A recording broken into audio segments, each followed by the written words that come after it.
Tá, pessoal? Bom, tudo bem? Vamos começar então. O vídeo de hoje nós vamos falar, sobre o capítulo 2 do Bhagavad Gita, já está aqui, deixei separadinho. Vou esperar aqui só um tempinho enquanto estão começando aqui, as pessoas estão chegando aí. Vamos abrir aqui. Então, cumprimentar a todos. Namastê a todos. Então, pessoal, que bom, agora chegamos aqui nesse capítulo 2, do Bhagavad Gita. Capítulo 2 ele tem o seguinte título, que é o resumo do conteúdo do Gita, Então, é esse que nós vamos falar. Mas antes disso, nós vamos recapitular um pouco sobre o capítulo 1, que nós passamos agora.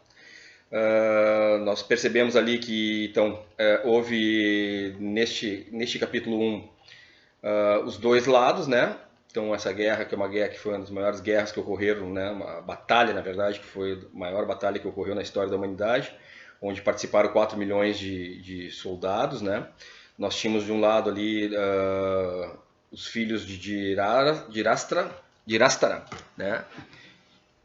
encabeçado pelo Duryodhana, que representava então o rei, E no outro lado nós tínhamos os filhos de Pandu, os Pandavas, encabeçados por Arjuna, que representavam aí o Dharma, Então na realidade nós vimos ali que essa guerra ela é a guerra do ego, contra o próprio Dharma, O Dharma ele representa a virtude. Então é a virtude que vem de Deus. Então nessa guerra, os filhos de Dhirastara, cabeçados por Duryodhana, representavam então o ego, Então as vontades próprias, Aquilo que nós trabalhamos para buscar através dos nossos próprios desejos. E os Pandavas, representavam então o Dharma, que é na verdade quando você trabalha, o trabalho em virtude, Então nós tínhamos aí essas duas condições iniciais, Então foram falados ali, foram citados todos os grandes heróis que participariam dessa guerra, os grandes soldados que participariam, eram soldados que não haviam encontrado derrota ainda, Então nós tínhamos em torno de 2 milhões e meio de soldados de um lado e 1 milhão e meio de outro, Eram 2 milhões e meio ao lado de Duryodhana, chefiados por Duryodhana, filho de Dhirastara, que era o rei cego, E 1 milhão e meio que estavam chefiados por Arjuna, Mas junto ao grupo, a esses soldados de 1 milhão, a esse batalhão de 1 milhão e meio que representava o Dharma, nós tínhamos também a presença de Krishna, Krishna, que é a suprema personalidade de Deus, que veio à Terra, como um ser humano, Então ele era o próprio Deus como um ser humano e estava ao lado de Arjuna. Porém, Krishna não se envolvia na guerra como um soldado, e sim ele era o cocheiro, Ele que conduziria a quadriga de Arjuna, E como um conselheiro do próprio Arjuna. Então, nesse primeiro momento, se tocam as trombetas, para início da guerra. As trombetas do lado de Duryodhana eram trombetas muito fortes, assustadoras, porém trombetas terrenas. E do lado de Arjuna, então, as trombetas que foram tocadas eram trombetas transcendentais, que macularam tanto o céu como a terra. Então tremeu o céu e tremeu a terra, no momento que elas foram tocadas. Antes do início da guerra, então, o que Arjuna pede? Pede para que Krishna o leve, o conduza, até entre as duas frentes a frente de batalha, entre as duas forças, para que ele possa ver aqueles que estão lutando contra ele. Quero dar boas-vindas aí ao Zé, o José Luiz Artimar, boas-vindas, José, tudo bom, Tati? Como é que tá? Que bom que tá aí. Então, no momento que ele coloca que Krishna, Marga, grande mestra, prazer vê-la aí.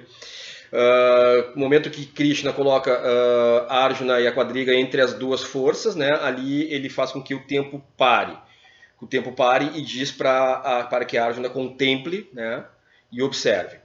Quando ele fala sobre isso, né, é aquilo que nós já vimos colocado em outros vídeos, né, sobre as 3 manifestações de Deus. Aí nós temos Bhagavan, que é aquele que contempla a criação. Então ele contempla e aí ele observa e percebe então que está todos os seus familiares, as pessoas com que ele cresceu junto, né, na sua infância e na sua adolescência e na sua vida adulta, eles estão todos ali, né? Claro que dos 2 lados, né, os familiares deles, mas também principalmente daqueles que ele teria que lutar contra. E principalmente o próprio avô dele, né, que era o pai do pai dele, né, o pai de Pandu e pai de Jirastara, né? Jirastara é tio de Arjuna, né, que era o rei cego. Então o próprio avô dele se encontrava contra ele e era um homem tido como um grande mestre, sábio, né, como o patriarca, na realidade, dos Kurus, né, que são os primeiros povos que desceram a Terra, né, para colonizá-la, né, vindo dos termos celestiais. Né. Então o próprio avô Bhisma e o próprio mestre dele, né, a pessoa com quem ele aprendeu a vida inteira, né, que era o Drona Acharya, né? O Acharya representa professor, né? Então o professor Drona, né? Então estava também contra ele. A partir daí, então, ele teve um medo muito grande. Ele entrou, primeiro ele sentiu a compaixão, depois sentiu um medo muito grande, né? E começou então aí a perder os sentidos, né? Perdeu a sua inteligência, deixou de comandar, né? A sua própria consciência, né? Deixou de comandar, e quem passou a comandar aí então foi o próprio ego de Arjuna, né? E esse ego, ele se apegava o quê? Se apegava às coisas da matéria, né? Que é a força que o ego tem, né? O ego, ele é a mente, né? E a mente, ela está sempre em movimento. Então essa mente, ela se apega ao quê? Se apega exatamente naquilo que ela tem capacidade de dominar, e a capacidade dela exatamente era as ilusões materiais. Então ele acabou realizando ali, né? Mestre Flávio, prazer vê-lo aí. Ele acabou realizando ali, então, a sua constelação familiar, né? Então, o que muitas vezes a gente acaba percebendo, né? Isso, a gente traz esse capítulo aí para nossa vida, e a nossa vida a gente a gente se apega muito às coisas dos nossos familiares lá no passado, das pessoas que nós aprendemos, né? Às vezes professores, tios e outras pessoas ali, né, que nos se envolvem conosco, amigos, né, e pessoas que nós temos aí um grande aprendizado, e a gente muitas vezes se apega a essas coisas, né, e quando a gente tem que decidir sobre algo e dar o nosso passo para frente, dar aquele pulo do gato que a gente chama, olhar o mundo de frente, abrir o nosso chakra cardíaco e caminhar, né, a gente acaba se trancando pelas coisas do passado. E então Arjuna se sentiu assim. Ele envolto da compaixão, depois do medo, onde ele não conseguia a pele, ele começou a ter, né, aqueles sintomas, né, físicos, né, de medo, de perder realmente as forças, né, e ele decidiu por não lutar, né. Ângela, grande presença, tudo bem? Então decidiu por não lutar. Então aí nós entramos no capítulo 2, né, e aí o capítulo 2 ele vai falar exatamente quando, na verdade, Krishna começa a conversar com Arjuna, então, né. E aí nós vamos ler aqui, né, os versos, né, eu separei aqui alguns versos, tem alguns versos que eles são continuidade de um mesmo pensamento, então nós vamos segui-los assim, de repente sem interrupção, e aí no momento que eu achar que tem que fazer uma interrupção, a gente dá uma cortada. Lembrando sempre, né, que eu procuro trazer a tradução correta, né, do livro, né, o livro que eu uso é este aqui, que foi escrito pelo homem que trouxe os conhecimentos védicos ao Ocidente, né, que é o Swami Prabhupada, né? Inclusive em Nova York, né? Ele começou lá a divulgar isso aos 70 anos de idade e foi inclusive guru dos Beatles, né? Então nós estamos aqui, então é ele que traduz este livro e existe algumas colocações próprias, né? Do Swami Prabhupada como significados dos versos. Eu li os significados dos versos e alguns assim eu recebi também algumas informações. Pelas minhas práticas, pelas minhas experiências, e aí então eu estou colocando também as interpretações que eu recebo também em consciência, né? Lembrando sempre também que o Bhagavad Gita eu estou estudando junto a vocês, né? Então eu dou uma lida antes para preparar ali os capítulos, né? Mas normalmente é 1 hora antes, 1 hora e meia antes ali que eu me preparo para ver isso aqui, para conseguir passar com vocês. Então muitas coisas podem também haver alguma falha aí. Mas o que importa é que faça sentido para vocês, né, como faz para mim, tá? O que é dito aqui. Então vamos lá. Vamos ao capítulo 2, então o resumo do conteúdo do Gita. Esse é o título do capítulo 2, tá? E o verso 1, tá? Então, o verso 1 nós vamos, volta, né? Então, esse processo, se a gente for pensar num filme, a cena volta para o palácio de Dhiráshtara, onde Sanjaya, né, que é o discípulo de Dhiráshtara, que é o empregado de Dhiráshtara, que tem a visão transcendental, está narrando a Dhiráshtara os ocorridos no campo de batalha. Então vamos lá.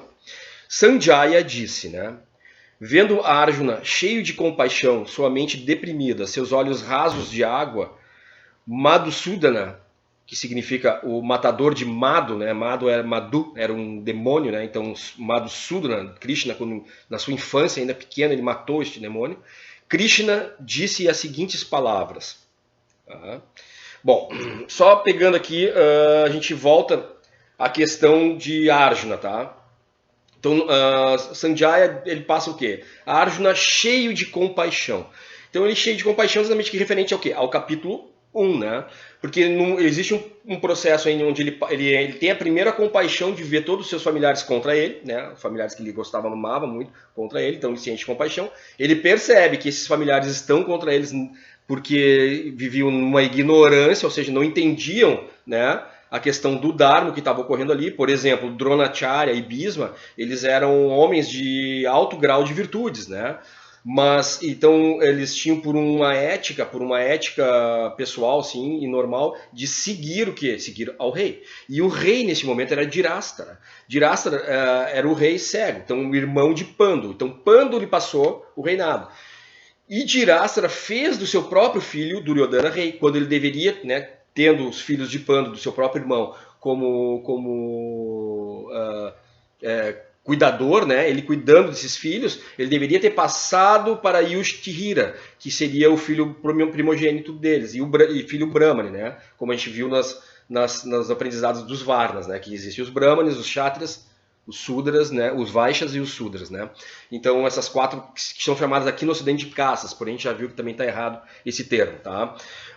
Então são os Varnas, né. Então por essa questão de Varnas, quem deveria ser o rei era o Yudhishthira. E por isso Arjuna, irmão de Yudhishthira, que é o terceiro irmão que era Kshatriya, então guerreiro, ele comanda os exércitos contra o próprio Duryodhana, certo? Então o Sanjaya diz aqui, né? Então nós vemos ali que existe uma compaixão num primeiro momento de Arjuna, depois ele entra em desespero, perde o controle, né? O ego toma conta, né? Nesse caso, e aos poucos a sua inteligência vai botando as coisas no lugar, porém apegado às coisas da matéria. E a compaixão, quando é colocado neste verso aqui, ela fala sobre o que? Exatamente uma compaixão que é como nós estivéssemos, por exemplo, assim, vamos dizer assim, se nós fôssemos cristãos, né? O cristão, o que ele faz? Eu vou fazer o bem. Mas dentro dele, ele faz o bem porque é bom fazer o bem, porque para fazer o bem, ou ele faz o bem porque fazendo o bem ele atinge o reino dos céus, né? Então, mais ou menos esse tipo de compaixão que nós enxergamos ali. Era uma compaixão apegada à matéria, tá? E isso vai ser agora, né, Krishna, ele vai falar exatamente sobre isso. Então Sanjaya coloca essa questão.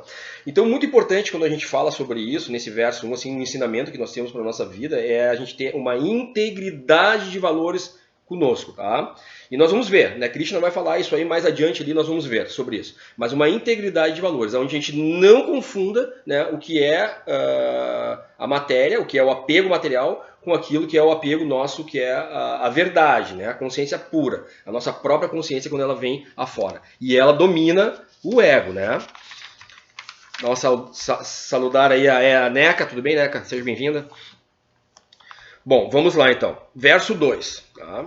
Agora então nós temos verso 2 e depois nós temos o verso 3. Exato. Verso 2 e 3. Krishna, a própria personalidade de Deus, vai falar. Então é importante, eu vou ler em sânscrito agora essa primeira frase do verso 2. Tá? Shri Bhagavan Uvacha, tá? Que significa a suprema personalidade de Deus disse. Nós vimos, né, no vídeo anterior, né, então, e até comentei aqui, que Shri Bhagavan, né, o que é? Shri Bhagavan, sim, é o Senhor, a suprema personalidade de Deus, o Senhor Deus. Em sua forma, Bhagavan, qual é? É a forma que ela está fora do universo material, aonde o universo material cabe dentro da sua própria mão. Então você imagina o tamanho dessa entidade, né? Então ela tem um universo, é o ser mais poderoso, maior do mundo, do universo, da história, de tudo, daquilo que ele construiu, né? Então, a Suprema Personalidade de Deus disse: meu querido Arjuna, como foi que tais impurezas desenvolveram-se em você? Elas não condizem com o homem que conhece o valor da vida. Elas não conduzem aos planetas superiores, mas à infâmia, ou seja, à má fama, certo? Então aqui nessa, né, colocação aqui, o que nós estamos, o que Krishna fala, né? Primeiro, Krishna ali é dito então que ele é a suprema personalidade de Deus. Então ele é Bhagavan, né? Nós vimos então que Deus ele se manifesta em Bhagavan como supremo nas suas qualidades pessoais, aonde o universo material cabe na sua própria mão. Ele se manifesta em Brahman, que é a sua manifestação impessoal, ou seja, aquilo que mantém todas as coisas, né? Ou seja, ele se manifesta como uma energia, como uma luz, né? Então ele está sobre a matéria, ele está sobre o universo material, fazendo com que os elementos todos funcionem, e ele se manifesta como Paramatman, que é a menor partícula, que seria o chamado a expansão de Deus, quando ele se multiplica. E o Paramatman ele está no coração de todas as pessoas, ou de todos os seres vivos. Ele vive em todas as coisas, certo? Então ele se manifesta dessas três formas. Porém, aqui é colocado por Sanjaya, né, que Shri Bhagavan Uvacha, ou seja, a suprema personalidade de Deus fala. E este quem era? Krishna. Então Krishna, que é a suprema personalidade de Deus, ele se manifesta na sua quarta forma, ou seja, como um ser humano, como um avatar, aquele que desce, certo? E aí então ele fala uma outra palavra que é interessante. Meu querido Arjuna, né? Então o amor que ele tem por Arjuna, né? Um amor, então ele coloca lá, interessante, né? Que eles estão, nesse momento, eles estão entre as duas falanges de guerra, né? Tem os dois exércitos, ou seja, eles estão com o tempo parado, o tempo parou ali, né? Não existe o tempo, na verdade, ali não existe o tempo, né? Então meu querido Arjuna, Arjuna como um amigo dele, como foi que tais impurezas desenvolveram-se em você? Quem são essas impurezas? Os apegos materiais. Tá? São as impurezas, são os apegos materiais. Que é quando nós esquecemos, né, aquilo que mora dentro de nós, a gente não enxerga a natureza do planeta, por exemplo, né, as coisas lindas que tem no planeta, e nós passamos a enxergar o quê? Só aquilo que é a nossa própria vontade, certo? E aí então, como é que essas impurezas? Porque a Krishna, obviamente, percebeu que Arjuna estava completamente agarrado no seu próprio ego. A sua mente estava completamente comandando o processo ali, né? Criando situações para que ele não entrasse nessa batalha, certo? Então, ali, como essas impurezas? As impurezas, então, são os apegos materiais, né? Elas não condizem com o homem que conhece o valor da vida, né? Elas não conduzem a planetas superiores. Aí nós estamos falando o quê? Planetas superiores. Nós estamos falando de níveis de universo. Ou seja, a nossa vida aqui na Terra que nós passamos, a gente passa é como se fosse um ano letivo de um colégio. Nós estamos aprendendo. E as virtudes, o Dharma, que é o trabalho na virtude, este Dharma é o que conduz aos planetas superiores, aos conhecimentos superiores, certo? Mas a infâmia, ou seja, a má fama, a ter uma má fama, ou seja, ser conhecido como um covarde, por exemplo, uma má fama, certo? Então é isso que ele está colocando. Então ele dá, na verdade, Krishna ele dá o quê? Ele dá uma pancada em Arjuna. E aí temos aí o verso 3, que ele fala aqui: ó filho de Pirta, que é o Parta, né, o filho de Pirta, não ceda a esta impotência degradante. Isto não lhe fica bem. Abandone essa fraqueza mesquinha de coração e levante-se, ó castigador de inimigo. Ele tenta dar um chacoalhão ali em Arjuna, certo? E aí temos umas palavras interessantes aqui também. Pirta, né? Pirta de novo, né? Pirta é o filho de Pirta, né? O filho de Pirta. Filho de Pirta. Pirta quem era? Pirta era irmã de Vasudeva. Vasudeva é o pai de Krishna, o pai humano de Krishna, dessa entidade humana de Krishna, desse avatar, certo? Então assim, na verdade, Arjuna e Krishna eles eram como se fossem primos, né? Então, parentes. Então, quer dizer, não é filho de Pirta, ele chega e dá no rim do cara, e diz ali, pô, e aí, cara, tu é da minha mesma linhagem, tu não tem como, né? Tu não pode ficar se colocando nessa situação degradante. É degradante, para nossa linhagem isso. E ele dá essa chegada nele. Né? Então a fraqueza mesquinha de coração. Ele está falando isso, e Arjuna ainda não percebeu, né, o porquê dessas colocações. Né? Mas Krishna, nesse momento, faz o quê? Impõe a Arjuna uma responsabilidade. Né? Levante-se, ó castigador do inimigo. Né? Levante-se, você é um kshatriya, você é um guerreiro. Os valores a qual você segue são valores da guerra, de defender o Dharma, de defender a virtude contra o usurpador, contra o ego, entendeu? Contra aquele que luta pela sua própria vontade. Então essa é a responsabilidade que ele está colocando ali. E é como a gente também, né, nossa vida, né, normal, no nosso dia a dia, a gente tem esses desafios, né? E muitas vezes a gente começa o quê? A gente começa a fraquejar nesses desafios, a gente vai tendo medo. Então a gente tem que entender que aí nós temos a Paramatma, ou seja, a expansão de Deus que vive dentro de nós, e Ele está conosco. E essas palavras, elas servem tanto para Arjuna ali nesta história, que foi uma guerra criada pelo próprio Deus, né, para que fosse uma coisa que fosse de fácil entendimento para as pessoas de tempos futuros, inclusive. Mesmo dentro da era que nós vivemos, que é a Era de Ferro, que é a Kali Yuga, onde os valores estão de cabeça para baixo, as coisas estão ao contrário. Tá? Então vamos lá, seguindo aqui, versos 4 e versos 9, tá? Até o verso 9, o Arjuna novamente, né? O Arjuna novamente, ele reargumenta então com Krishna, tá? Ele entra num reargumento. Então essas são o mesmo pensamento, tá? Do verso 4 ao 9. Eu vou lê-los, só sinalizando cada verso. Então verso 4, né? Arjuna disse: ó matador dos inimigos, ó matador de Madhu, né, o demônio aquele. Como é que na batalha posso contra-atacar com flechas homens como Bhisma e Drona, que são dignos da minha adoração?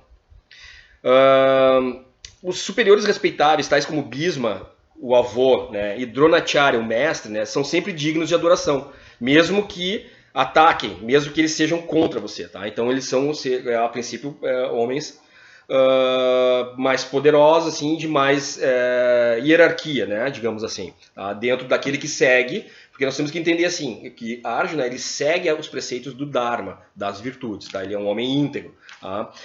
Bom, esses dois homens, Bhisma, já falamos, né? Bhisma, ele luta por Dhirastara, por Duryodhana, seguindo então um preceito ético, né? De seguir sempre a ordem do rei. E Drona escolhe esse lado, mas também porque lhe oferecem dinheiro, certo? Também porque lhe oferecem dinheiro. Então, mesmo que você tenha pessoas em hierarquia, é isso que está querendo dizer aqui, digamos, numa empresa, né, numa situação qualquer da sua vida, mesmo que tu tenha pessoas com hierarquia superior às suas, tá, que merecem respeito, mas mesmo assim, se eles estiverem errado, e se você estiver seguindo o preceito do Dharma, você não deve, né, aqui no caso é uma luta, né, mas você não deve se abster de lutar a virtude pela qual você está defendendo, certo? Então esse é o preceito que nós vemos aqui nessa questão. Importante dar uma paradinha aqui. Verso 5, tá? É preferível viver mendigando neste mundo a viver às custas das vidas de grandes almas, que são meus mestres. Embora desejem conquistas terrenas, aqui, né? Ele sabia que esses mestres desejavam conquistas terrenas. Então ele está discutindo isso com Krishna, né? A Arjuna está colocando essa situação. Eles são superiores. Se forem mortos, tudo o que desfrutarmos estará manchado de sangue. Então é o preceito aquele, a ética ele está usando, então. Ele está usando as escrituras, ele está usando os Vedas, né? E aí, Joaquinha, seja bem-vinda. Está usando os Vedas aí para discutir, para falar sobre esses processos, tá? Para não lutar, né? Na verdade. Seguimos aqui, então, verso 6, né? Verso 6 ele segue. Tampouco sabemos o que é melhor, vencê-los ou sermos vencidos. Tá? Ou sermos vencidos. Só deixa eu dar uma olhadinha aqui, só um momentinho.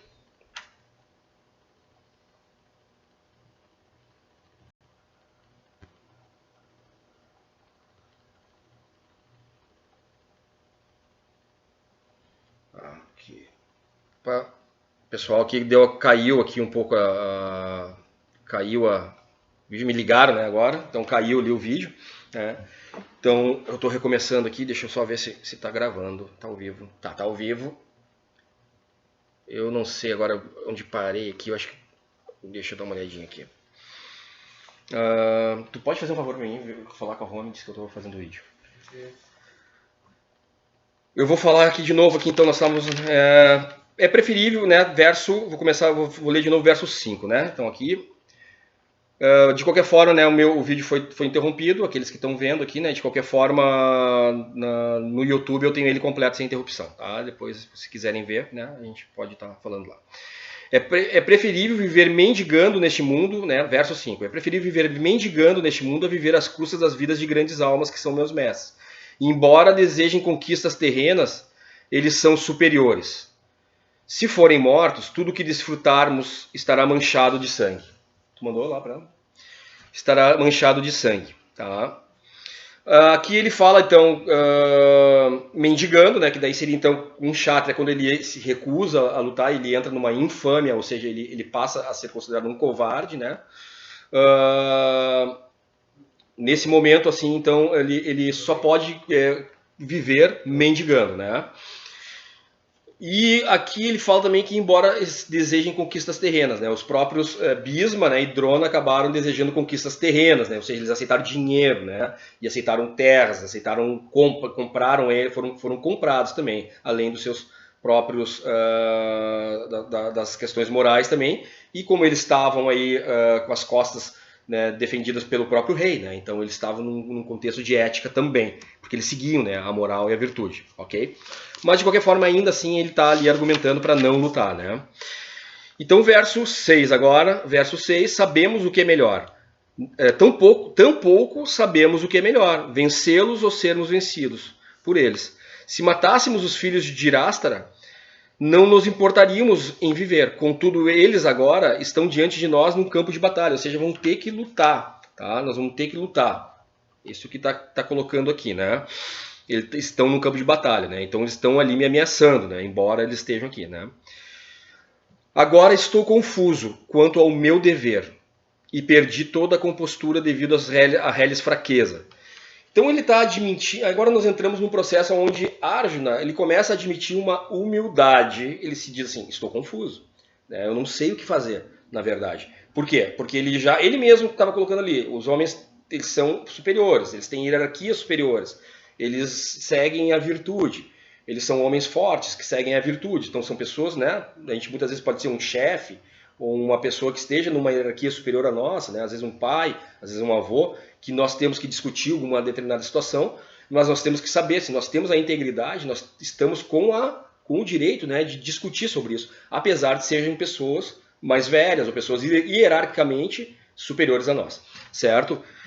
Então ele se mostra ali sem saber, porque afinal de contas ele também é um kshatriya. O kshatriya tem o dever da guerra, ele tem o dever de lutar pela virtude. E ele sabe que ele está lutando pela virtude, né? Ele tem essa certeza. Mas ele está se sentindo fraco, então ele está assumindo, né, humildemente assumindo que eu estou me sentindo fraco. Eu não estou nesta condição, estou lhe pedindo, está falando para Krishna, lhe pedindo que me diga com certeza o que é melhor para mim. Aqui estou, seu discípulo, e uma alma rendida a você. Por favor, instrua-me. Ele chega a um ponto de total humildade. Não consigo descobrir um meio de afastar este pesar que está secando. Esse aqui já é o verso 8 aqui. Eu não consigo descobrir um meio de afastar este pesar que está secando os meus sentidos. Eu não serei capaz de suprimi-lo, nem mesmo ganhando na terra um reino próspero e inigualável, com soberania como a dos semideuses nos céus. Então ele me apresenta também que ele conhece as escrituras, e um reino que ele teria, que é o reino de Bharata, né, que seria o reino que foi estabelecido por Deus dentro da Terra, com os primeiros homens a colonizar o planeta, certo? Este reino seria dele, se ele vencesse essa luta, e ele tem o próprio Deus como conselheiro, certo? Mas mesmo assim ele não seria capaz, né, de suprimir este sentimento de pesar, né, de ele lutar contra essas pessoas que eram muito queridas a ele, certo? Então aí ele, né, a vitória para ele não valeria nada, porque mesmo que ele tivesse um reino como vivem os semideuses, né? Interessante, né? Aqui ele coloca toda a questão de humildade. Nós vamos falar sobre isso depois. E o verso 9 diz, né? Sanjaya, aí volta lá, né? Vira a câmera, né? Botamos lá de novo para o palácio de Irastara, né? Sanjaya disse: ao falar estas palavras, Arjuna, o castigador dos inimigos, disse a Krishna: Govinda, eu não vou lutar. E calou-se. Então, chegamos ao verso 9, né? E aí, no final, ele pede, ele entra na humildade, né? Ele apresenta um desapego, né? Primeiro, ele apresenta um desapego porque ele diz lá que mesmo que ele recebesse um reino igual ao dos semideuses, né? Que vivem, né, em reinos absolutos, né? E de muita riqueza, e de muitos prazeres, muitas alegrias e felicidade plena, mesmo que ele recebesse esse reino, ele não se sentiria bem, porque ele teria que fazer algo assim que não está dentro daquilo que ele acredita. E segundo lugar, ele apresenta uma humildade, porque ele se coloca, né, totalmente... ele se diz, eu não sei o que fazer, eu não estou confuso. Né? Então ele se coloca em humildade, assume, né, então, que Krishna é realmente o Deus, né? Ele admite isso, então ele se mostra conhecedor do próprio Deus, aquele que conhece Deus, né? E tudo isso representa o quê? Virtudes. Então ele mostra uma integridade da verdade. Ele não se envergonha de admitir que está errado. Ele não se envergonha de admitir que precisa ter humildade. Ele não se envergonha de admitir que ele não sabe o que fazer. Que ele não sabe, né? Então é importante, né, esse entendimento aqui. Isso na nossa vida é bem importante, né? E aí ele pede o que? Ao próprio Deus, ele se rende a Deus e pede para que Deus lhe diga o que fazer, tá? E pensar que nós temos ele aqui dentro de nós, pessoal, tá? Nós vamos saber disso aí, né? No Bhagavad Gita ele não deixa nenhum ponto sem nó, tá? Então a gente está sempre acompanhado por alguém, a gente nunca está sozinho, tá? Bom, no final ali, então ele diga, né? Então ele apresenta todas essas virtudes, né? E ele diga, ele diz assim, Govinda, né? Ele usa de novo o termo Govinda. Então eu vou voltar de novo. Que Govinda, o que é? É aquele que suprime todos os prazeres, aquele que realiza todos os desejos. Né? Govinda significa isso. Govinda é aquele que apacenta as vacas, né? É aquele que então ele apacentando as vacas, das vacas vem o leite, do leite ele cria a manteiga, o queijo, que é o que alimenta os nossos desejos, né? Então isso significa Govinda. Então ele está colocando ali que realmente Govinda, né? Então realize o meu desejo, que é, por favor, né? Preciso saber o que fazer. Verso 10, então. Krishna volta ativa. Agora nós temos Krishna agora falando, né? A própria suprema personalidade de Deus encarnado como homem, né, aqui. Vale lembrar assim que muitas vezes muitas pessoas, né, que leem o Bhagavad Gita, eles observam o Bhagavad Gita como se Krishna fosse apenas um personagem, né, um personagem, né, como se fosse, por exemplo, um Jesus Cristo que se disse filho de Deus, né? Não.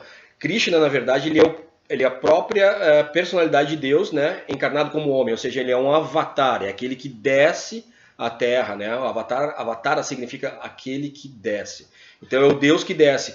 Sempre que há uma situação onde é necessário a presença dele, ele vem e se manifesta, né? Para que as coisas ocorram e andem e funcionem dentro daquilo que deve se funcionar. Mantendo sempre o Dharma, né? O Dharma que é a virtude, né, em si. Então Krishna vai dizer lá, então, vamos lá, verso 10. Ó descendente de Bharata, naquele momento, Krishna, no meio dos dois exércitos, sorriu e disse as seguintes palavras ao desconsolado Arjuna. Interessante, né? O tempo está parado, né? Então Krishna chega a sorrir, né? Ele sorri por quê? Porque ele ficou feliz. Ele ficou feliz por quê? Porque ele viu realmente que a passagem do ego, né? Aquilo que o Arjuna estava, daquela lamentação toda, aquele horror todo, aquele desespero que ele tinha no primeiro capítulo, ele começa a se transformar no quê? A se transformar em virtude. Então começa a vir o Dharma à frente. Então ele se mostra, né, aquilo que nós vimos antes, o desapego, né? Ele mostra desapegado, ele se mostra compassivo, né? Ele mostra que ele tem virtudes, né? Que realmente ali está um grande líder, né? Que ali está, então ele vê o que Krishna vê, uma pessoa digna de receber o conhecimento, digna de receber a sabedoria, né? E aí ele vai se manifestar para ele. E aí ele vai dizer então, tá? Novamente, né? Então aqui Shri Bhagavan Uvacha, né? A suprema personalidade de Deus disse, isso no verso 11. Tá? Ao falar palavras cultas, aí Krishna falando, né? Ao falar palavras cultas, você está lamentando pelo que não é digno de pesar. Sábios são aqueles que não se lamentam, nem pelos vivos, nem pelos mortos. Bom, então o que acontece, né? Arjuna, ele tinha conhecimento das escrituras, certo? Ele tinha conhecimento das escrituras. Ele tinha conhecimento das virtudes, das coisas, e ele foi bem, né, teve bons professores. Então ele usou palavras cultas, ele usou muita temperança, né, palavras bonitas assim para poder justificar o que estava ali, o injustificável, segundo Krishna, né? Mas, né, ele não conhecia exatamente todas as coisas, né? Então, no desespero, ele chegou e depois que quando a inteligência veio, ele começou a mostrar as virtudes. Porém, ele não sabe o que realmente é a suprema personalidade de Deus, né? Aquilo que nós colocamos aqui sobre Bhagavan está fora de todas as coisas, ou seja, ele ter o universo na sua própria mão, ser a coisa mais grande, a entidade maior que existe, né? Ele está sobre todas as coisas, ou seja, ele poder e ter a capacidade de se manifestar não como uma pessoa, não como uma personalidade, mas como uma energia, como uma luz, certo? Que mantém todas as coisas do universo nos seus equilíbrios, certo? E a manifestação dele de poder estar e humildade dentro de cada um de nós, sentindo exatamente o que nós sentimos de prazer e o que nós sentimos de sofrimento também, certo? O nosso próprio sofrimento. Então, quando nós morremos, a dor que o nosso corpo sente, Deus sente também. Arjuna, não conhece esses detalhes. Ele não sabe disso, ele não tem noção disso.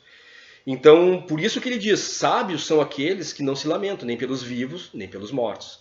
E aí Krishna vai começar a falar sobre isso. Tá? Ele não conhece as 3 manifestações de Deus. E agora nós vamos começar a ter esse entendimento. Agora nós vamos versos 12 e 13, tá? Vou ler seguidamente, depois nós falamos sobre eles, tá? São versos que têm a mesma ideia de conceito. Verso 12. Nunca houve um tempo em que eu não existisse. Nem você, nem todos esses reis. E no futuro, nenhum de nós deixará de existir. Então, esse é o verso 2, tá? Então é importante aqui, ó, que no Katha Upanishad, que é um outro livro, né, que faz parte dos Upanishads, né, essa mesma verdade védica é transmitida a Arjuna, e a verdade védica transmitida a Arjuna é dada a todas as pessoas no mundo, que se fazem passar por muito eruditas, entendeu? Mas que de fato têm apenas um pobre fundo conhecimento. Tá? No Katha Upanishad também afirma-se que a personalidade de Deus é o mantedor de inumeráveis entidades vivas. Então o que nós vemos aqui? O que é a suprema personalidade de Deus? Ela é o infinito. Ela é o infinito. Tá? Nós temos assim muitas religiões, né, muitas culturas ali que, claro, todas são válidas. Né? Nós vamos ver mais adiante dentro do próprio livro ali do Bhagavad Gita como se fala sobre isso, né? Como a gente explica essa situação. Mas que dizem assim, que a gente tem, que tu soma o número de entidades que tem na Terra, que antes tinham 440 milhões, né? Nessa época tinha 40 milhões, por exemplo, hoje nós temos 8 bilhões de habitantes aqui na Terra. Para onde que vão, da onde que sai isso? Bom, elas saem do infinito, tá? Então se a gente pegar assim, o infinito menos 1, quanto é que dá?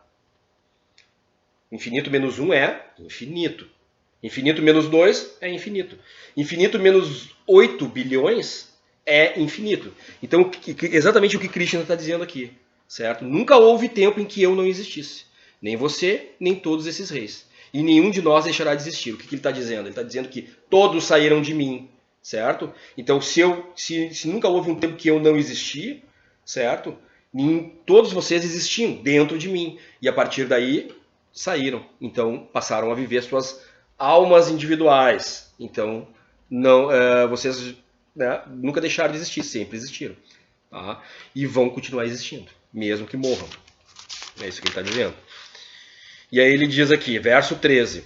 Assim como a alma encarnada passa seguidamente neste corpo, da infância à juventude e à velhice, Similarmente, a alma passa para um outro corpo após a morte. Uma pessoa sóbria não se confunde com tal mudança. Uma pessoa que tem entendimento não se confunde com isso. Vamos lá. Onde é que está, né, o pessoal que está aí presente, né, onde é que está o Alexandre, né, que tinha 7 anos de idade? Onde é que ele está agora? Onde é que está o Alexandre com 18 anos? Onde é que está? Eu tinha uma outra fisionomia lá. Não tinha essa mesma fisionomia que eu tenho agora. Cadê ele? Tá lá, né? Ficou no passado, né? Mas o Alexandre está aqui, vivendo a vida. Então, é a mesma coisa, né? Então, nós morremos e encarnamos. É o que ele está dizendo aqui, né? Assim como a alma encarnada passa seguidamente neste corpo da infância até a juventude e a velhice, ou seja, né, vai seguindo, similarmente, a alma que não é encarnada, a alma, nossa alma, passa para um outro corpo após a morte. Ela sai deste corpo e vai para outro corpo. Ou seja, a diferença de Deus para nós é que ele lembra as vidas que ele passou. Nós não lembramos. Porque nós temos um processo onde nós precisamos evoluir. Vai estar escrito aqui. A gente vai falar sobre isso depois. Né? Não existe nada que o Gita não venha à luz da sabedoria. Não existe nada disso. Tá? Então ele diz que uma pessoa sóbria não se confunde com tal mudança. E aí nós temos os modos, né? Os modos os modos das nossas vidas, né? Que são colocados ali. Existem modos e hierarquias que nós vamos falar também mais adiante, ok? Então é aí que nós temos essa aqui. Então Deus está falando claramente que existe a permanência da alma. Ela vive permanentemente. Ela nunca morre. É isso que ele está colocando aqui. Verso 14 ao verso 16. Nós vamos entrar agora também. 14, 15 e 16. Nós vamos ler que ele também leva a um mesmo entendimento. Vamos lá. Ó filho de Kunti. Kunti é um apelido de Pirta, né? O aparecimento temporário da felicidade e da aflição e o seu desaparecimento no devido tempo, né? Então, ó, o aparecimento temporário da felicidade e o aparecimento da aflição e o seu desaparecimento no devido tempo são como o aparecimento e o desaparecimento das estações de inverno e verão. Eles surgem da percepção sensorial, ó descendente de Bharata. E precisa-se aprender a tolerá-los sem se perturbar. Tá bem claro isso, né? Mas nós vamos discutir. Então ele vai. Esse é o verso 14. Verso 15 agora. Ó melhor entre os homens. Está falando de Arjuna. Quem não se deixa perturbar pela felicidade ou aflição e permanece estável em ambas as circunstâncias, é certamente elegível para a liberação, estar liberto, se libertar. Aqueles que são videntes da verdade concluíram que não há continuidade para o inexistente e que não há interrupção para o existente. Eles concluíram isto estudando a natureza de ambos. Então, aqueles que são videntes da verdade, ou seja, os que enxergam a verdade, concluíram que não há continuidade para o inexistente. Então, não existe continuidade para aquilo que está em desequilíbrio. E que não há interrupção para o que existe. Ou seja, o que existe vive para sempre. E eles concluíram isto estudando a natureza de ambos. Voltando. Então aqui, ele fala então sobre os apegos da matéria, né? Então nós estamos vendo aqui, na verdade esses 3 versos aqui, ele trabalha com o quê? O equilíbrio versus o desequilíbrio. Tá? Nós temos então aqui o apego à matéria, né? A felicidade e a aflição. Então nós vivemos felicidade e aflição. Como que nós nos comportamos durante a felicidade e como que nós nos comportamos durante a aflição, o medo, né? A felicidade, né? Então a felicidade ele é relacionado ao elemento fogo, à alegria, né? É um modo equilibrado do elemento fogo, que é a felicidade. E a aflição, a alegria, né? Nós estamos falando aqui. Se durante a alegria porque aqui é a tradução que foi feita, né? Na verdade seria a alegria e a aflição. Então A alegria, né, quando ela entra em desequilíbrio, né, ela é o quê? Ela é a euforia. Se durante a alegria tu entrar em uma euforia gigante, certo? Ela não vai permanecer, ela vai morrer. E durante o medo, durante a aflição, se tu entrar em pânico, tá, tu vai morrer, né, alguma coisa vai acabar. Mas nós temos os modos equilibrados desses processos. Né? Então a alegria, o modo equilibrado dela é a felicidade. E o medo, a aflição, o modo equilibrado, o que é? É a moderação. Então a moderação que domina a felicidade, que domina a alegria. Né? Então elemento água, elemento fogo. Medo, água, alegria, fogo. Elemento água domina elemento fogo. A água apaga o fogo. Então quando você entra num processo de equilíbrio, de moderação, você equilibra a alegria, se tornando o quê? Feliz. Tendo uma felicidade. E isso é perene. Isso é perene porque ele diz ali: ó melhor dos homens, quem não deixa perturbar pela felicidade e aflição permanece estável em ambas as circunstâncias, é certamente elegível para o quê? Para a liberação. Liberação do quê? Dos períodos, dos processos de morrer e renascer. Morrer e renascer. Então a gente morre e renasce, até se tornar uma pessoa equilibrada. Por quê? Porque Deus, como Brahman, mantém os elementos todos equilibrados e ele sustenta a vida. E a vida sustentada. Então a forma como nós temos é o equilíbrio e a sustentação da vida. É o equilíbrio das emoções. Então, e aí diz aqui no final: aqueles que são videntes da verdade concluíram que não há continuidade para o inexistente. O inexistente não continua. A aflição, o desespero, o pânico, ele não tem continuidade, ele não existe. E a euforia, quando você está feliz lá, que tu começa a trocar os pés pelas mãos por euforia, não existe também.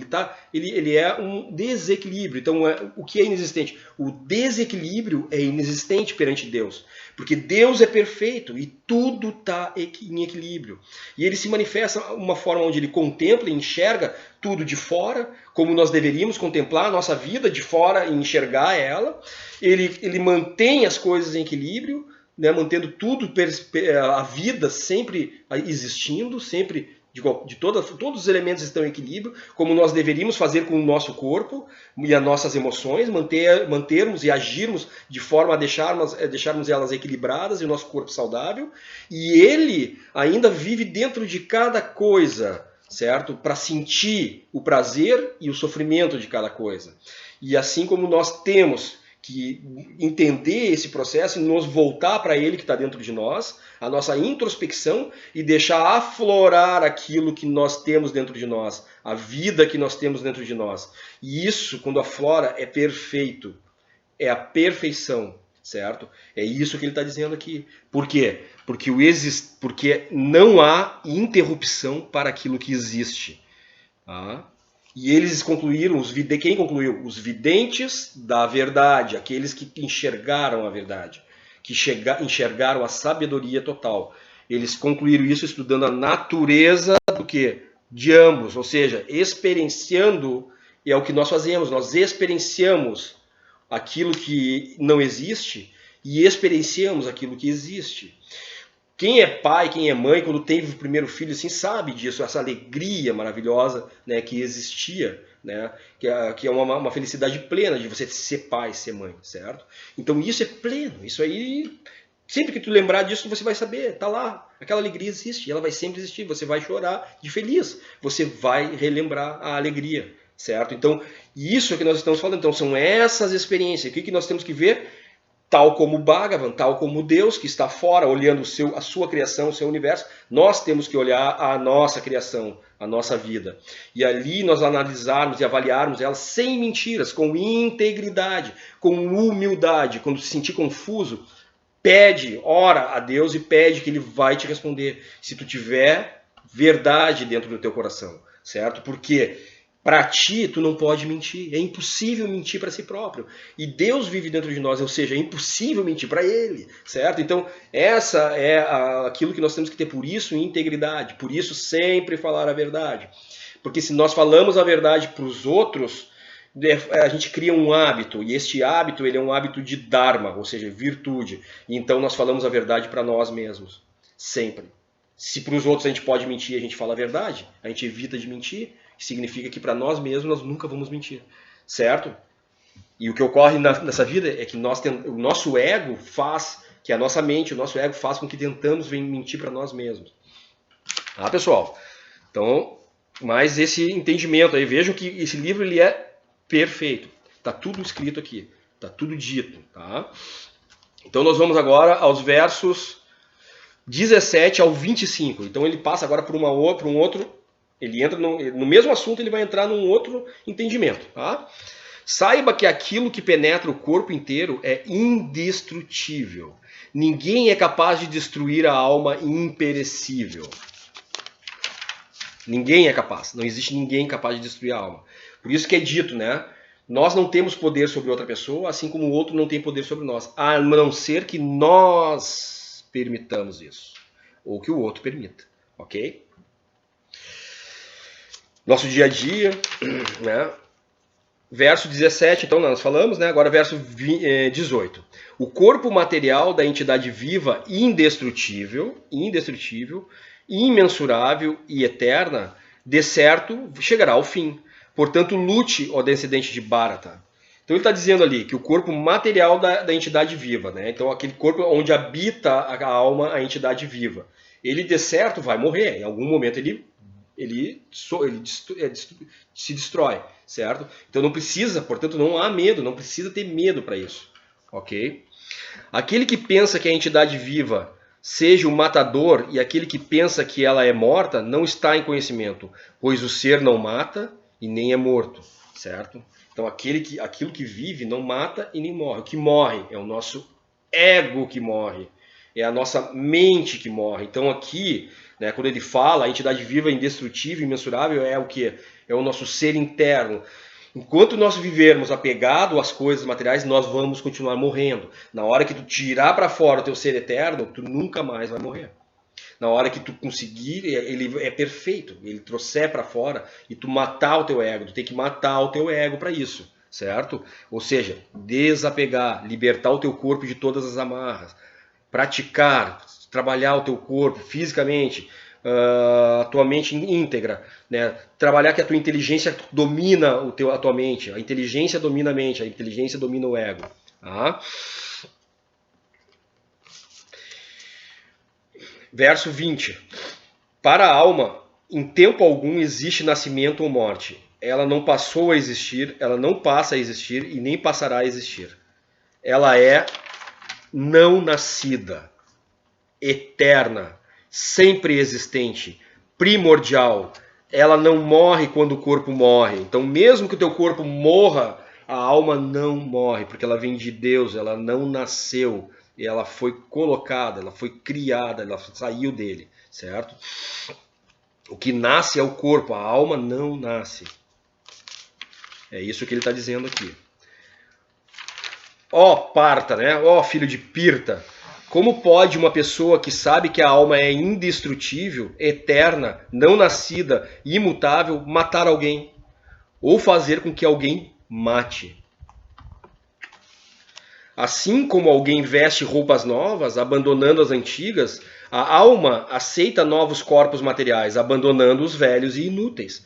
Ou seja,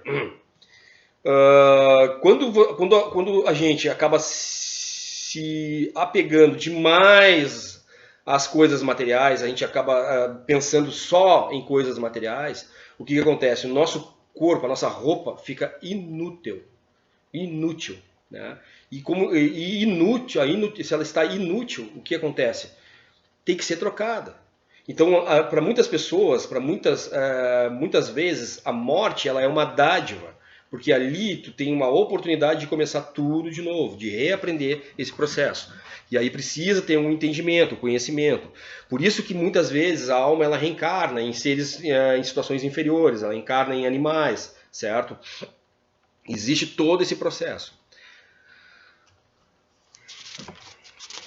Então o que ele está dizendo ali é que essa guerra ela é importante. Por que é importante? Porque ali nós estamos ali, é a luta do Dharma contra o ego. E o que tem que ser morto? O ego tem que ser destruído ali. A alma nunca pode ser cortada em pedaços por arma alguma, nem pode ser queimada pelo fogo, ou umedecida pela água, ou definhada pelo vento. A alma ela é intocável. A alma, a jiva, a atma, né? A sua alma, que ela é superior à inteligência. Então nós temos a matéria, aí nós temos o ego. O ego é superior nós temos a matéria, desculpe. Depois nós temos os sentidos. O que a matéria sente, tá? Então são os nossos sentidos, tá? Os sentidos, eles são superiores ao quê? À matéria, né? E aí depois nós temos o ego. O ego é o quê? Superior aos sentidos. Depois nós temos a inteligência. A inteligência é o quê? Superior ao ego. E depois nós temos a alma. E a alma é o quê? Superior à inteligência. Então vamos lá. Nós temos a matéria. E aí a matéria sente sede. Tá? Então o sentido, o que ele precisa? Ele precisa se hidratar, né? Então vai sentir, o sentido ele vai precisar hidratação. O que o ego faz? O ego sai enlouquecido atrás de água. Ele vai lá, abre a geladeira, não tem água na geladeira. Ele olha, não tem água aqui, a torneira não está funcionando. E ele corre e vai até o banheiro. Aí tem um vaso sanitário. Ele olha no vaso sanitário, tem água ali. Aí o que ele faz? O ego, ele bebe essa água. Certo? É isso que o ego faz. Tá? Mas a inteligência, o que o ego domina o sentido. Então tem que resolver o problema do sentido. O sentido ele domina a matéria está seca. O sentido precisa, né, hidratação. O ego faz o quê? Se hidrata com o que vier pela frente. Se der veneno, ele toma. Tá? Isso é o ego. Tá? Aí o que a inteligência faz? A inteligência diz, não, para um pouquinho, cara, isso aí é podre, né? Não dá para beber aquela água ali. Vamos sair pra rua, pega um dinheiro, sai pra rua, vai comprar uma água, entendeu? Vai atrás de água. É isso que a inteligência faz, certo? No momento que o que a alma faz? A alma, nossa alma, que ela é aquilo maravilhoso, o que ela faz? Ela é superior à inteligência. Quando ela pega essa água, ela olha essa água, o que ela faz? Ela agradece a Deus pela presença dessa água. Afinal, graças a Deus eu consegui essa água. E ela fazendo isso, ela vai tomar água. E aí, o que é superior à alma? Paramatman. Deus é superior à alma. E Deus está onde? Em todas as coisas. Quando tu agradece e consagra aquela água, o que tu faz? Tu fala com Deus que está dentro da água. E Deus está dentro da água, ele vai entrar em ti e vai trazer um benefício enorme para o teu corpo. Porque tu consagrou, tu tornou ela sagrada. Tu sacrificou aquela água. Certo? Esse é o termo sacrificar. Esse é o sacrifício que nós temos que fazer todos os dias. Tá? Então, nesse momento que tu tomou aquela água, então esse é o processo. Então, o que acontece? O que aqueles homens que estavam do outro lado do campo de batalha tinham? Eles eram o ego, que não conseguia enxergar além da própria vontade, da própria necessidade do seu sentido, certo? Era o ego que estava ali. O que ele tinha que matar? Ele tinha que matar o ego que estava ali, certo? É a nossa guerra interior, é o nosso ego, né? Então, isso é o que está escrito aqui, ok? Então a alma nunca pode ser cortada em pedaços. A alma nunca pode ser queimada pelo fogo, porque o elemento fogo vive em nós. E se tu tem o equilíbrio do elemento fogo, tu domina o fogo. Então os poderes que nós temos, nós como seres humanos, nós temos os poderes que Deus nos deu. Porque nós não somos Deus, mas nós somos um raio de Deus. É como se Deus fosse o sol e nós fôssemos o raio do sol. Nós não somos o sol, mas nós somos o raio do sol. Então nós temos calor, nós temos fogo, nós temos virtudes iguais a Deus, nós temos poderes iguais a Deus. E no momento que nós soltamos o nosso corpo, que nós vivemos com a nossa mente em integridade, em verdade, acreditando realmente no equilíbrio das coisas, equilibrando as nossas emoções, trabalhando para esse equilíbrio, nós passamos a ter o poder sobre os elementos, sobre a água, sobre o fogo e sobre o vento. E ele não pode nos, aqui diz, queimar, umedecer ou definhar. Certo? Verso 23. Vamos ao 24 agora. Verso 24, esta alma individual é inquebrável, indissolúvel e não pode ser queimada e nem seca. Ela é permanente, está presente em toda parte, é imutável, é imóvel, eternamente a mesma alma. Então assim, saímos de Deus, né? E essa partícula que é dele, que está dentro de nós, tá? ela é lida aqui nos Upanishads e nos outros Vedas, como se fosse assim, como se tu pegasse assim a 10ª parte de um fio, da ponta do teu fio de cabelo, tu dividisse em 1000 partes e depois dividisse ela em mais 1000 partes, tá? E isso é a alma, que vive, ela é menor que o átomo, tá? E ela tá dentro de nós, então isso não pode ser quebrado, não pode ser dividido, não pode ser nada, entendeu? É isso. Então nós temos essa capacidade, esse poder, e ela por ser uma coisa tão pequenininha, ela é incrível, ela é como a manifestação de Deus, que é Bhagavan, que é a coisa maior que tem, e ele se manifesta em Paramatma, a coisa menor que tem. Disse que a alma é invisível, inconcebível e imutável. Sabendo disto, você não deve se afligir por causa do corpo. Entendem? Que ele está dizendo para Arjuna, então você não tem por que não lutar. Então agora nós temos então essas explicações que viemos falando. Vamos ler agora então o final. Chegar até o 30º verso, né? Então do verso 26 ao 30, tá? 26 ao 30. Se, no entanto, você pensa que a alma... Aí ele fala, agora entra uma outra situação. Agora, o que acontece? Aqui ele vai entrar, tá? Só para que a gente entenda. Primeiro ele disse o como é as coisas. Agora, o que ele vai dizer? Ele vai dizer para nós, né? Para o ser humano. Se, no entanto, você não acredita em nada disso que eu estou te dizendo, né? Então, se, no entanto, você pensa que a alma, ou sintomas da vida, né, sempre nasce e morre para sempre, né? Então tu nasce, morre, nunca mais, né, revive, ainda assim você não tem razão para lamentar, ó pessoa de braços poderosos. Se os caras né, se venderam, né, se eles não, usurparam o reino dos Pândavas, né, se eles estão ali, né, viraram as costas para ele, querem matar ele, então, né, então quer dizer, mesmo que tu morra para sempre, então não tem por que se abster de lutar. Aí mesmo que não tem, né, aí tu vai lá e luta, né. Então, antes tudo que eu, né? É aquele processo. É isso que ele está querendo dizer aqui, certo? Para aquele que nasce, a morte é certa, e após a morte ele voltará a nascer. Portanto, no inevitável cumprimento do seu dever, você não deve se lamentar. Então é isso que ele está dizendo. Então, se nasceu, a morte é certa, tu vai cumprir o seu dever. Não tem que se lamentar. É isso que ele está dizendo. Ele está já colocando uma situação assim, ó, então vai lá e mata, porque se nada...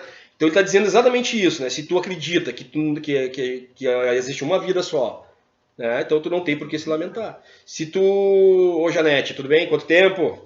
Se tu acredita que quando morrer tu vai voltar para uma situação, né, vai deixar de ser uma individualidade, não tem por que se lamentar também. Vai lá e mata. Tá livre, tá liberado, certo? Não há necessidade de ter, né, o Dharma, né? Não existe isso. Todos os seres criados são imanifestos no seu começo, manifestos no seu estado intermediário, e de novo imanifestos quando aniquilados. Então, qual a necessidade de lamentação?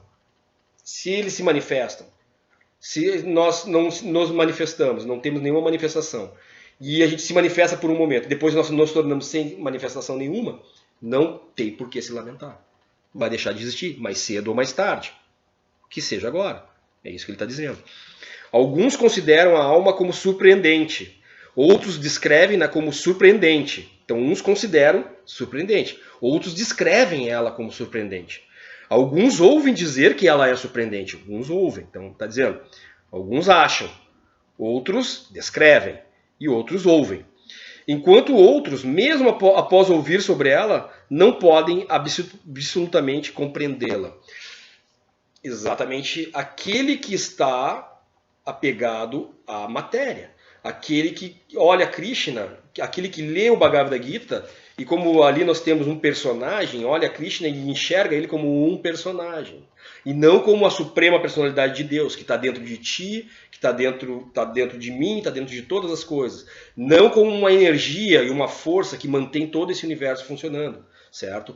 Como uma luz, como, né, que está tudo funcionando. E não como o Deus Supremo que tem todo o universo na sua mão, na palma da sua mão, certo? Aquele que está por fora.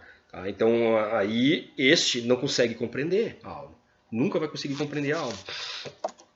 E o verso 30, né, são 60 versos, tá? É o capítulo 2, então nós chegamos à metade aqui.